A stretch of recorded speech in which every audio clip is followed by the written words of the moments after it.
Ничего не хотела говорить, но газеты, наша газета в Кыргызстане, не оставляет в покое. Опять пишут ложь, опять намеки, домыслы всякие. Сначала, что я уехала в Индию и улаживала какие-то здесь финансовые вопросы Атамбаева. Про какие-то его виллы, особняки писали. Понятно же, что все это неправда. Теперь пишут, что готовится какое-то обращение от моего имени. И это тоже ложь. Конечно же, ложь. Наслушавшись всего этого бреда, я решила сказать, чтобы прекратить эти спекуляции. По порядку. Первое. Я временно уехала из страны. Почему?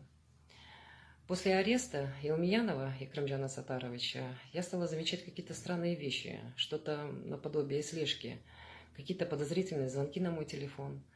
Я рассказала об этом Алмазбеку Шаршеновичу, и он предложил мне на время уехать из страны. Убедил, что это в интересах моей же безопасности. Я думала, все взвесила и согласилась. Посмотрите, как поступили с Илмияновым. А ведь он очень много сделал для победы на выборах. Теперь второе. Я ни от кого не убегаю. Я просто не хочу, чтобы моими показаниями спекулировали. Перед отъездом я Атамбаеву оставила материалы по выборам для своей же безопасности. Но я даже и не подозревала, даже подумать не могла, что они появятся в интернете. Сначала сильно переживала, но теперь думаю, что, может быть, оно и к лучшему, что Токтакунов опубликовал это. Правда, она есть правда. Теперь эту правду все знают. Ну и, наконец, третье. В Бишкек я обязательно вернусь.